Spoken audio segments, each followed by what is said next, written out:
জয় ভগবান। সকলকে আমি স্বাগত জানাই যারা আমার সাথে ফেসবুক, ইউটিউব এবং গুগল মিটে আছেন। গত সপ্তাহে সারদা মায়ের জন্মতিথি ছিল, তাই জন্যে এই লাইভ ক্লাসটা আমি করতে পারিনি, কারণ আমাদের আশ্রমে অনুষ্ঠান হয়।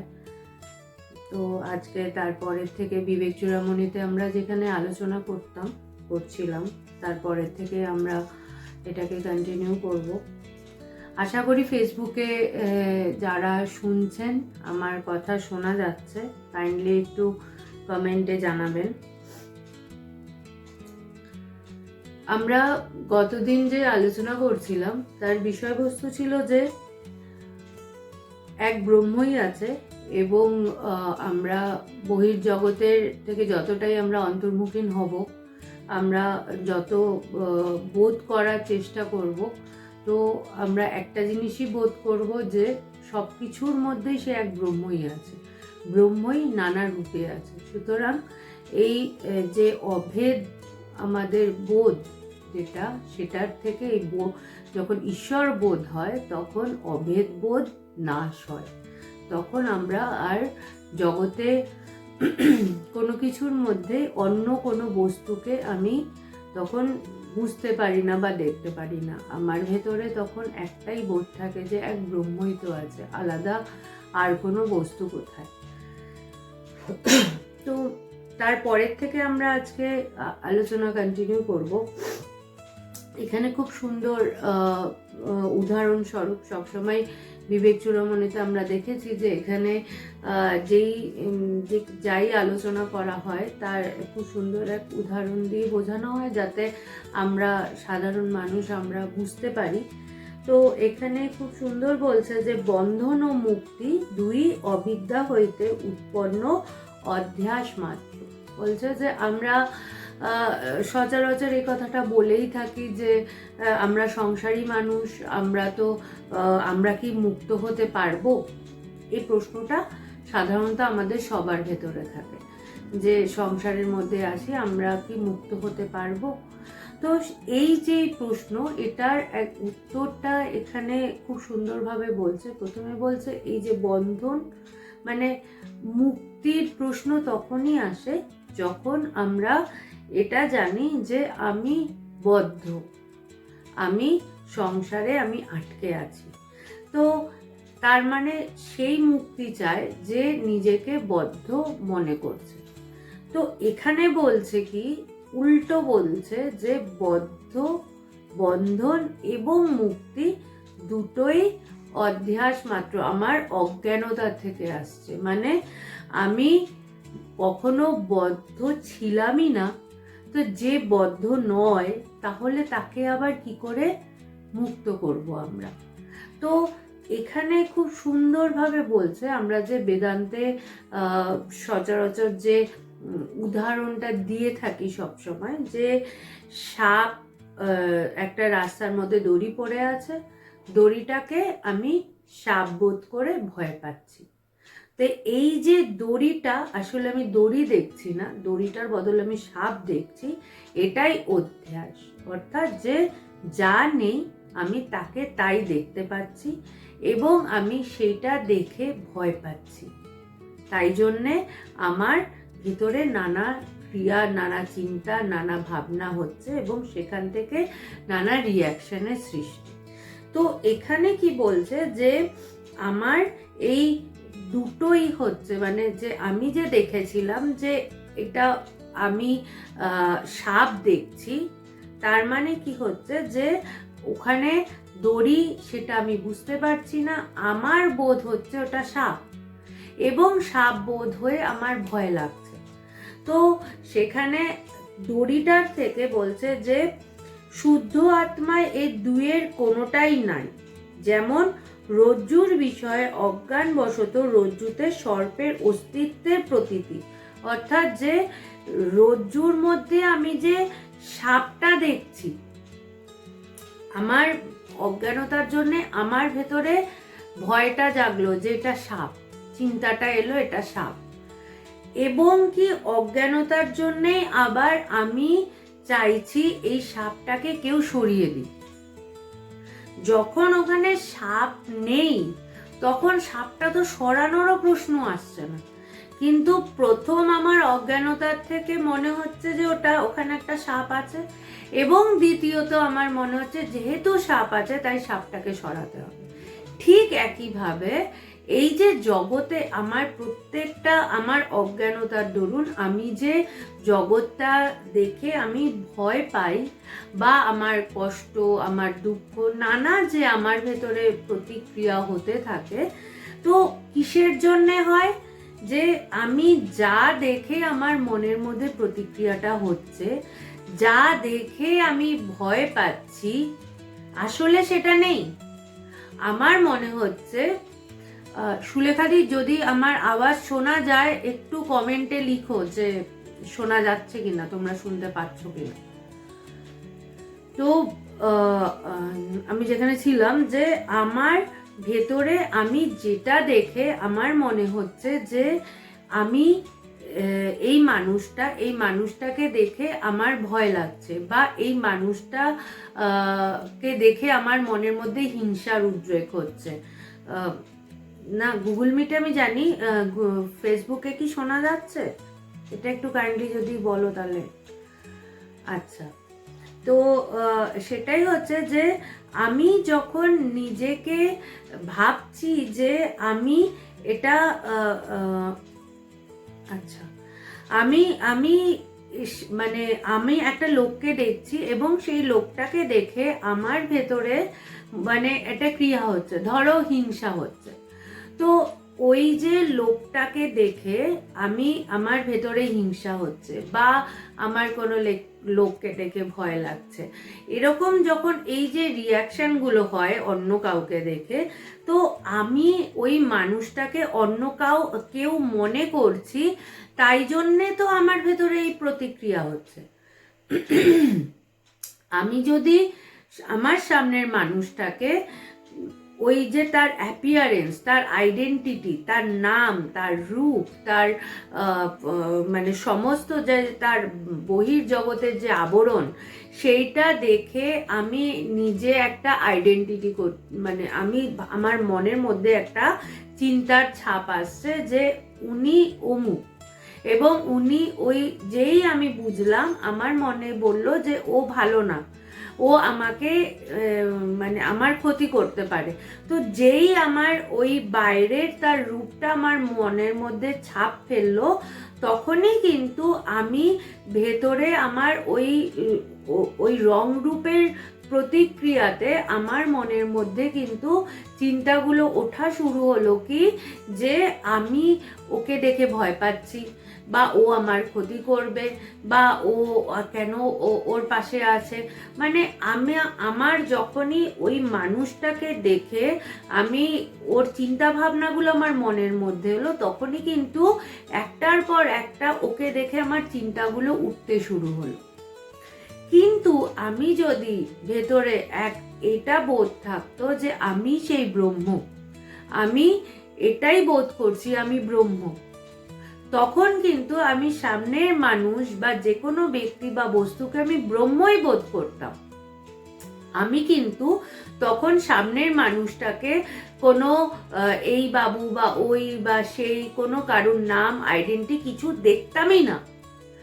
আমি যেহেতু তাকে ব্রহ্ম ব্যতীত অন্য কোনো ব্যক্তি দেখছি, এবং ওই ব্যক্তিকে দেখার সাথে সাথে তার রং রূপ সেগুলো আমার মনের মধ্যে ইম্পোজ হচ্ছে, আমার মনে সেগুলো ক্রিয়া প্রতিক্রিয়া হচ্ছে, যার ফলে আমি কিন্তু আমার ভেতরে হচ্ছে যে আরে ওকে দেখে আমার ভয় লাগছে, আরে ও আমার ক্ষতি করবে, আরে ও কেন ওটা নিয়ে নিল, আমার হিংসা হচ্ছে, হিংসা, লোভ, নানা কিছু একের পর এক আমার মনের মধ্যে হচ্ছে। কিসের জন্য হচ্ছে? আমি সব ব্রহ্ম না দেখে আমি ব্রহ্মের বদলে সেই রং রূপ, তার আইডেন্টিটি দেখছি। তার মানে ঠিক এই উদাহরণস্বরূপ যে আমি দড়ি না দেখে আমি তাকে দেখছি কি সে সাপ। তাই আমার সেই রং রূপ দেখে আমার ভেতরে যেমন প্রতিক্রিয়া হলো, তেমনি সব মানুষদেরকে দেখে বা বস্তু দেখে আমার ভেতরে নানা কিছু ভাবনা চিন্তা আসে এবং সেগুলো আমার মনের মধ্যে সারাক্ষণ অস্থির করতে থাকে। তো আমি যদি তাকে ব্রহ্মই দেখতাম, আমি দ্বিতীয় কোনো বস্তু না দেখতাম, তাহলে কিন্তু আমার ভেতরে যে একটা বস্তু বা ব্যক্তিকে দেখে তোলপাড় হচ্ছে, সেই তোলপাড়টা কিন্তু হতো না। তাই এখানে বলছে শুদ্ধ আত্মায় এই দুয়ের কোনোটাই নেই। বলছে আত্মায় না বন্ধন আছে না মুক্তি আছে। যদি আমি কোনো দ্বিতীয় ব্যক্তিকে নাই দেখি, তাহলে সেই ব্যক্তিটার প্রতি তো আমি আকর্ষিত হবই না। সেই ব্যক্তিটার ভালো মন্দ কোনো কিছুই তো আমার ওপরে ইম্পোজ হবে না। যদি আমার ওপরে ইম্পোজ নাই হয়, তাহলে আমি তো কোনো বস্তু বা ব্যক্তি দ্বারা আমি মানে বেঁধে নেই, তাহলে সেখান থেকে আমাকে কে মুক্ত করবে? মুক্ত করার দরকারিটা কি? আমি তো সবসময় মুক্ত হয়েই আছি। কিন্তু কি হচ্ছে, যেই আমি জগতে নানা কাজ করতে যাচ্ছি, নানা মানুষের সাথে মিশতে যাচ্ছি, নানা কিছুর মধ্যে রয়েছি, আমার মনটা যেই ওই ব্যক্তি বা বস্তুর সাথে মিশছে, কথা বলছে, তার সাথে আমরা যখন ব্যবহার করতে যাচ্ছি, তখন কিন্তু আমি ভুলে যাচ্ছি আমি ব্রহ্ম। কেন ভুলে যাচ্ছি? আমার বোধ হয়নি তাই। আমি কিন্তু যে কোনো মানুষ কোনো কথা বললে, কোনো কিছু বললে আমি ওটা সিরিয়াস নিচ্ছি এবং তার সেই সিরিয়াস নিয়ে সেই কথাটা অনুসারে আমার ভেতরে নানা, আমার কখনো কষ্ট হচ্ছে, আমার মনে হচ্ছে ইস আমি ওই জিনিসটা পেলাম না কেন, ইস ওই লোকটা আমার সাথে দেখা করলো না, আমার ওর সাথে দেখা হলো না, আবার কবে দেখা হবে, নানা কিছু আমার মধ্যে চলতে থাকে। এবং তার ফলে কি হয়, আমার ভেতরে কিন্তু কখনো অভাব বোধ হয়, অভাব বোধ থেকে কষ্ট হয়, কষ্ট থেকে আমি নিজেকে ধরে রাখতে পারি না, আমার মনে হয় আমি একা, আমাকে কে দেখবে, আমার কেউ নেই, ইত্যাদি ইত্যাদি। তো সমস্যাটা কিন্তু ওখানে যে যা সত্য আমি সেটা বোধ করছি না, যা নেই আমি সেটাকে ভেবে অস্থির হচ্ছি। আমরা প্রতিনিয়ত প্রতি মুহূর্তে কিন্তু আমার সমস্যার উদ্রেক এখান থেকেই। যা কখনোই নেই আমার কাছে, কোথাও নেই আমার আশেপাশে, আমি সেটা ভেবে আমি সারাক্ষণ মাথার মধ্যে আমার খারাপ হয়ে যাচ্ছে। তাই বিচারটা এটা হবে, যখন এবার আমার মন চঞ্চল হবে, তখন আমার মনের মধ্যে যেন বিচারটা এটা আসে যে আমি যার জন্যে চঞ্চল হচ্ছি, যে মানুষটা আমাকে এই কথাটা বললো বা আমার সাথে এই ব্যবহার করলো, যখন এই চঞ্চলতা আসবে আমার ভিতরে, আমি যেন এটা নিজেকে বলি যে যেই মানুষটাকে নিয়ে আমি এত ভাবছি, আদৌ কি ওই মানুষটা এভাবেই এক্সিস্ট করে? ও আমার মনের মধ্যে এভাবে আছে। আমরা অনেক সময় হয় যেই ঘটনাটা ঘটেনি, আমি অনেক ওভারথিঙ্ক করি, আমি অনেক কিছু ভেবে নেই। ধরো একটা মানুষ একটা কথা বলেছে, সেই কথাটাকে আমি ওভাবে না ভেবে আমি তার অন্য কিছু একটা মানে বুঝে নিলাম, বুঝে নিয়ে হ্যাঁ ও কেন এটা বলেছে, ও এই মানে আমি তাকে নিয়ে কত কিছু ভেবে নিলাম, তারপরে হয়তো দেখা গেল আদৌ সেই মানুষটা এই কথাটা বলেইনি। তার জন্যে সমস্যা এড়ানোর আর একটাও আমরা করতে পারি, আমার জীবনটা অনেক ইজি হতে পারে, যে যখন কোনো মানুষের কোনো কথা নিয়ে আমার যদি ভেতরে কোনো কনফিউশন হয়, আমার মনে হয় যে ওর এই কথাটা তো ও এরকম বলতে পারে না, ও কেন বললো, সাধারণত আমরা যদি তখনই সাথে সাথে সেই মানুষটাকে গিয়ে বলি যে আচ্ছা তুমি কি এটাই বলেছো, তোমার কথাটার মানে কি এটাই, তুমি কি এই কথাটাই বলতে চেয়েছো, আমরা যদি সাথে সাথে সেই মানুষটার সাথে গিয়ে কথা বলে জিনিসটাকে ক্লিয়ার করে নেই, তাহলে কিন্তু অনেক সমস্যার সমাধান হতে পারে। আমরা অনেক সময় চুপ করে থেকে আমরা সেই মানুষটার সাথে গিয়ে কথা না বলে আমরা কিন্তু সমস্যাটা আরও ভেতরে রেখে দেই, ভুল বুঝি এবং আমি সেটাকে নিয়ে ভাবতেই থাকি, কনস্ট্যান্ট আমার ভেতরে চিন্তাটা চলতেই থাকে এবং আমি কিন্তু তার জন্যে অনেক সময়ই মানে সে হয়তো আরামসে আছে, কিন্তু আমার রাতের ঘুম উড়ে গেল। কেন? এই ওভার থিঙ্ক করে, এই ভেবে যেটা নয়। তাই বলছে যেটা না সেটা নিয়ে তুমি অযথা ভাবছো। এক ব্রহ্মের কোনো তার আগে পরে কোনো কিছুই নেই। অযথা আমি এগুলো দেখছি, দেখে আমি নানা কিছু ভাবছি। তাই এখানে বলছে যে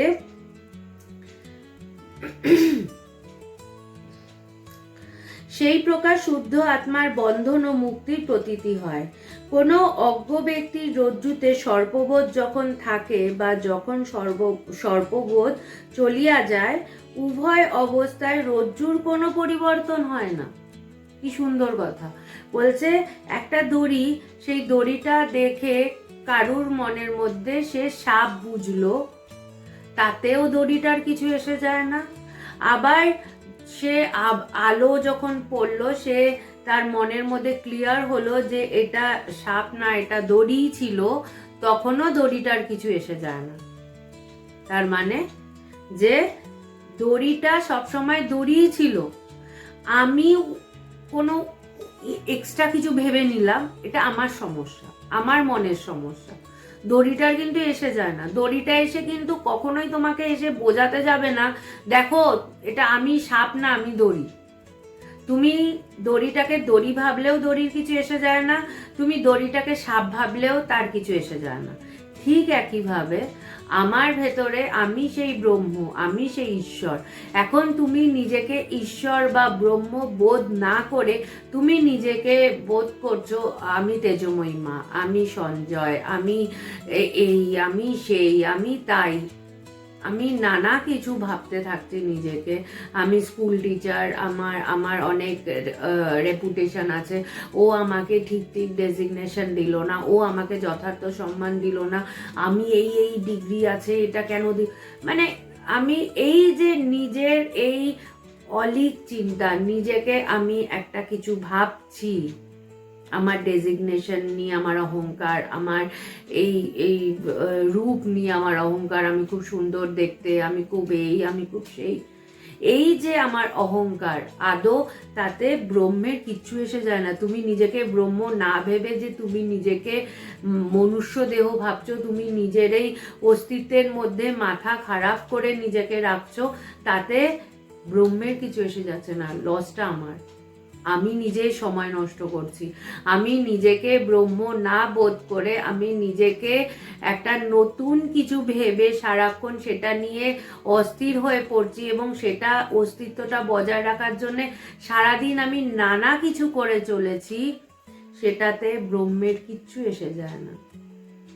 তাই জন্য বলছে যে নিজে যতক্ষণ তোমার, এটা তোমার দায়, তুমি এই মনুষ্য জন্ম তোমার, তুমি নিজেকে মানুষ হিসাবে ভাবছো, তুমি নিজে ঈশ্বর বোধ করছো না, তুমি জগতের মধ্যে তোমার মানে সেটা নিয়ে এত মাথা খারাপ হয়ে আছে যে তোমার মনে হচ্ছে এগুলোই সত্য, এবং এটা না পেলেই আমার মাথা মানে আমি কি নিয়ে আছি। যারা ধরো অল্প বয়সে, আমরা যখন এই পথে এসেছিলাম সবাই আমাদেরকে কত বলেছিল, এত অল্প বয়সে এই পথে কেন যাচ্ছ, বয়স তো পড়েই আছে ঈশ্বর লাভ করার জন্যে।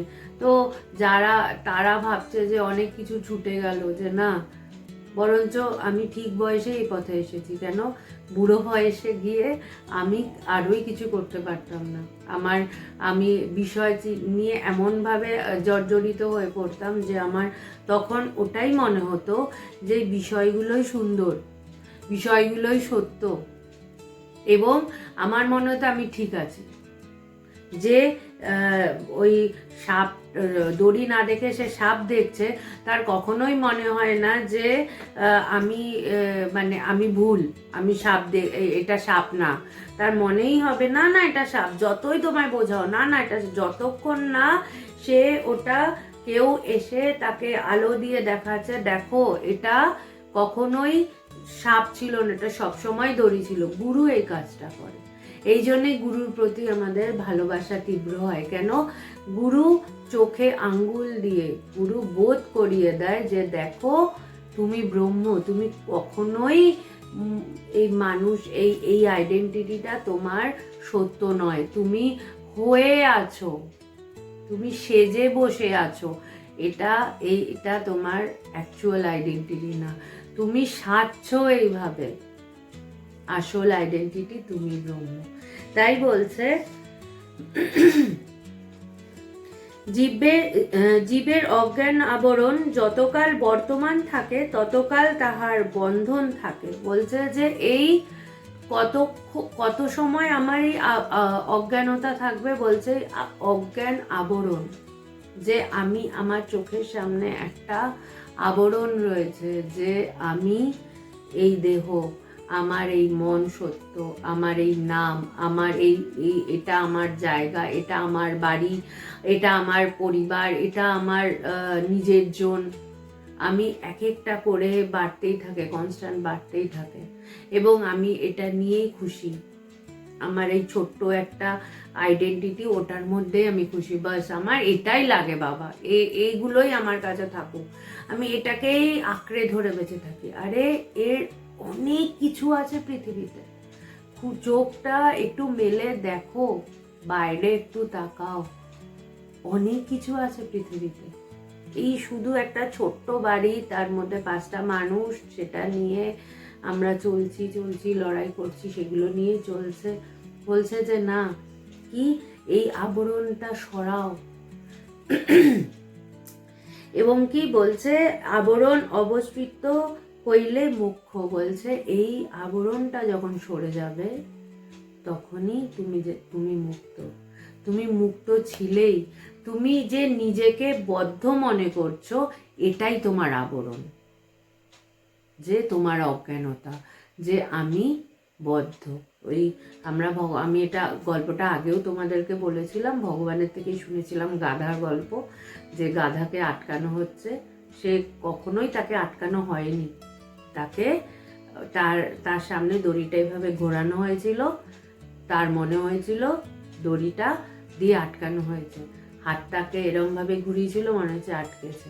আবার ওর যখন হাতটা উল্টো দিকে ঘোরালো, ওর তখন মনে হলো যে না, খুলে গেছে, কিন্তু কখনোই ওখানে দড়ি ছিল না। তেমনি কখনোই আমরা এই মনুষ্য জীব, এই যে আমার যে ছোট ছোট সংকীর্ণ চিন্তা ভাবনা নিয়ে আমি আমার ডেজিগনেশন, আমার পরিচয়, আমার আইডেন্টিটি, এগুলো নিয়ে যে বসে আছি, এগুলো কখনোই সত্য নয়, কোনো দাম নেই। আমরা কয়েকটা বছর এগুলো নিয়ে বেশ লাফালাফি করব, তারপরে দেখবে যখন দিনের শেষে তোমার এগুলো সার্টিফিকেট, সব কিছু এগুলোর কোনো কিছু একটা সময় অনেক টাকা রোজগার করবে, অনেক ভোগ, অনেক কিছু চলবে, একটা পিরিয়ড বিশাল হাই যাবে গ্রাফটা, তারপরে কিন্তু আস্তে আস্তে আস্তে আস্তে সবার গ্রাফই লো হবে। সেটা কোটিপতি হোক, সেটা যত বড়ই তার ডেজিগনেশন হোক, আর যাই হোক না কেন, ওই একটা পয়েন্টে কেউ দাঁড়িয়ে থাকতে পারে না, সব সময় ভ্যারি করছে গ্রাফ, উঠছে নামছে, জীবনের গ্রাফ প্রতি মুহূর্তে ভ্যারি করছে, কারুর গ্রাফ এক জায়গায় দাঁড়িয়ে থাকে না, পসিবল না। স্ট্যাটিক, তাহলে তো লাইফ স্ট্যাটিক হয়ে যেত। ওই অনেক টাকা পয়সা আসছে, কিন্তু মন এক জায়গায় নেই, মন প্রতি মুহূর্তে তার মধ্যে নানান ভ্যারিয়েশন চলতে থাকে। তাই বলছে যে এই আবরণের বিদ্যমানতা ও অবিদ্যমানতা বশতই বন্ধন বা মুক্তির কল্পনা হইয়া থাকে। কি বললে? এটা কল্পনা, আমি যে ভাবছি আমি বদ্ধ, এটা আমার কল্পনা, আমার চিন্তা। আবার আমি যে ভাবছি আমাকে মুক্ত হতে হবে, সেটাও কিন্তু আমার কল্পনাই। তোমাকে এখন থেকে এটাই ভাবতে হবে, আরে আমি তো মুক্তই, আমি ঈশ্বরকে নিয়ে ভাবনা চিন্তা করছি, ঈশ্বরকে দেখছি, বোধ করছি, আমি মুক্তই। ভেতরে এটা ভাবো, ভেতরে এইভাবে নিজেকে বড় ভাবো, নিজেকে এই ছোট্ট একটা আইডেন্টিটির মধ্যে রেখে দিও না। যত নিজেকে না বড় ভাববে, যত অনন্তের সাথে নিজেকে মিলিয়ে দিতে পারবে, তত তোমার মনটা ভালো লাগবে। দেখবে এই জন্য ভগবান বলতেন যে যাও ছাদে বসে একটু আকাশ দেখো। এখন তো আজকাল মানুষের ওই জানলা দিয়ে এত ফ্ল্যাট হয়ে গেছে, ছোট ছোট বাড়ি, সবাই ওই ফ্ল্যাটের ছোট ছোট জানলা দিয়ে হয়তো আকাশ দেখে, খোলা আকাশ দেখতেই পারে না ওভাবে। কিন্তু বলছে যে আকাশটাকে দেখো, দেখবে কোনো বাউন্ডারি নেই। সমুদ্র দেখো, দেখো ওখানে কোনো বাউন্ডারি নেই। বলছে তুমি অনন্ত, তোমার এই মনটাকে যে সীমাবদ্ধ করে রেখেছো এটার কোনো বাউন্ডারি নেই। তুমি লিমিটলেস, তোমার কোনো ফর্ম নেই। এই জন্য বলছে না স্বামীজির কথায়, শূন্যে শূন্য মিলাইল। তোমার সেই শূন্যই ছিল, আমি ইম্পোজ করেছি। তো শূন্যের সাথে শূন্য মিললে শূন্যই থাকে। আমি নতুন করে যে আমার একটা বাবেল, একটা চিন্তা উঠছে, একটা ফরমেশন হচ্ছে, তা দিয়ে আমি একটা কাজ করছি, সব ওই চলছে, চিন্তা উঠছে, ফর্ম হচ্ছে, কাজ হচ্ছে, আবার নামছে, এই চলতে থাকে, কনস্ট্যান্ট এটা চলতে থাকে। তাই এখানে বলছে যে দ্বিতীয় বস্তুর অভাববশত ব্রহ্ম সকল সময় আবরণহীন। বলছে যেই মুহূর্তে, যতক্ষণ তোমার মনের মধ্যে দ্বিতীয় কোনো বস্তু আছে ততক্ষণ আবরণ আছে। আবরণটা কিসের? দ্বিতীয় বস্তু।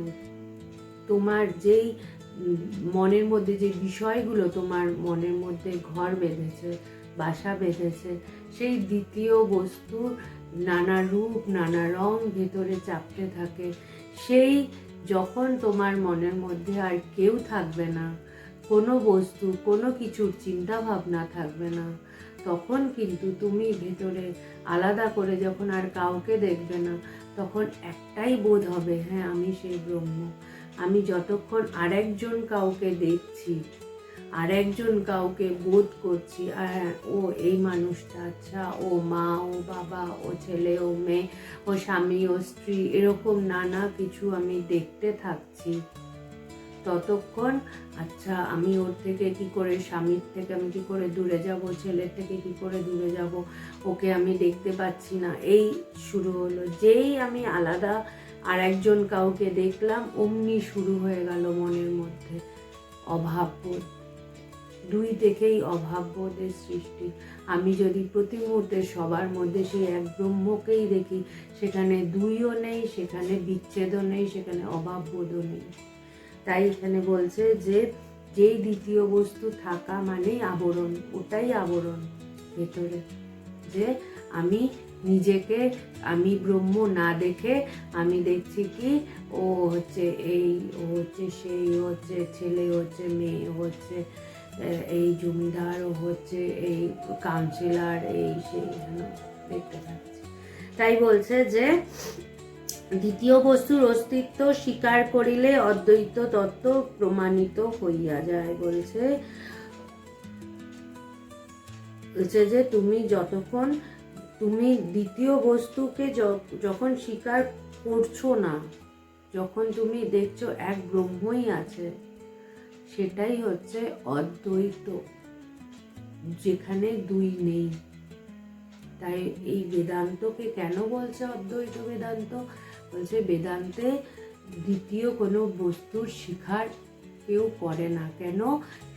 এই যে আমরা এই চর্চা করছি, চর্চা করতে করতে আমি যখন প্রতি মুহূর্তে বিচার করতে থাকবো, বিচার করতে করতে আমি নিজের ভেতরে এক ব্রহ্মই বোধ করব, এবং সব কিছুর মধ্যে সেই এক ব্রহ্মকেই বোধ করব।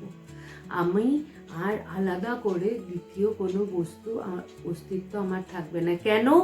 আমার ভেতরে দ্বিতীয় কোনো বস্তুর অস্তিত্ব নেই।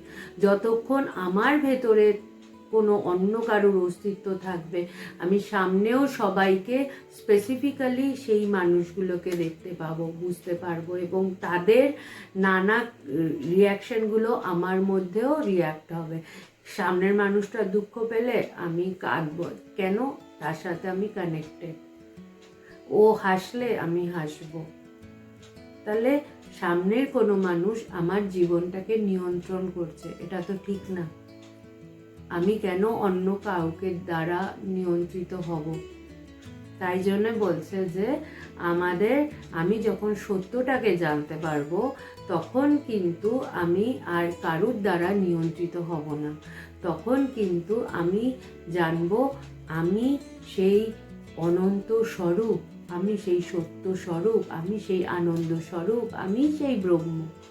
তখন আমার অন্য মানুষটা আমাকে ভালোবাসলো কি বাসলো না, সেই মানুষটা আমার সাথে থাকলো কি থাকলো না, সেই মানুষটাকে আমি মানে দেখতে পাচ্ছি কি পাচ্ছি না, এগুলো কোনোটাই আমার মনের মধ্যে রিয়াকশন করবে না। কেন? আমি অন্য কাউকে কিছু আমার প্রয়োজনই তো হবে না, আমার ভেতরে সেই অভাববোধটাই তো থাকবে না। আমি আমার নিজের ভেতরেই স্বয়ং সম্পূর্ণ। আমার আরেকজন কাউকে ধরে আমার বাঁচার প্রয়োজন হবে না, যে ও না থাকলে আমার কি হবে। কেন? আমি নিজের ভেতরেই ঈশ্বরকে প্রতি মুহূর্তে এমনভাবে বোধ করছি, আমার মনের মধ্যে সব কিছু এমনভাবে আমি মানে মিলেমিশে একাকার হয়ে যাচ্ছে যে আমার ভেতরেই অভাব বোধটাই থাকছে না, যে আমি ওকে না পেলে আমি একা, আমার কি হবে। আমাদের পৃথিবীতে এই প্রশ্নটা ভীষণভাবেই আমাদেরকে মানে অস্থির করে, যে আমার কি হবে, আমাকে কে দেখবে। সুতরাং এই জায়গাটা দিয়ে আমি আজকে শেষ করছি যে একম অদ্বিতীয়ম, একই আছে, কোথাও দ্বিতীয় নেই, কোথাও দ্বিতীয় নেই। আমি দ্বিতীয় দেখছি, এটা আমার আবরণ। আমি দ্বিতীয় দেখছি, এটা আমার ভুল, এটাই আমার অধ্যাস। যেটা নেই, দ্বিতীয় কেউ নেই, আমি তাকে দ্বিতীয় দেখছি, এটা আমার ভুল। দ্বিতীয় কোনোদিনই কোথাও ছিল না, আমি দেখছি, তাই অভাব বোধ হচ্ছে, তাই সমস্যা হচ্ছে। তাই একটাই চেষ্টা করুন যে ঈশ্বরকে নিয়ে থাকুন, এবং ঈশ্বরকে নিয়ে এমনভাবে থাকুন যাতে মনের মধ্যেই অভাববোধটার সৃষ্টি না হয়। ঈশ্বরকে নিয়ে শুধু ওপর থাকলে আমরা এটা বোধ কখনোই করব না। ভেতরে বিচারটা থাকুক, এবং আমার ভেতরে এই অভাবটা যেন না আসে যে আমি আর একজন কাউকে দেখছি এবং তাকে ছাড়া আমি থাকতে পারবো না। এই ভেতরে এই চিন্তা ভাবনাটা থাকলে আমরা কখনোই কিন্তু ভালো থাকতে পারবো না। তাই ঈশ্বরকে নিয়ে থাকলেই একমাত্র ভালো থাকা যায়। আপনারা সবাই ঈশ্বরকে নিয়ে থাকুন, ভালো থাকুন। সামনের বৃহস্পতিবার যদি সব ঠিক থাকে তাহলে আবার দেখা হবে।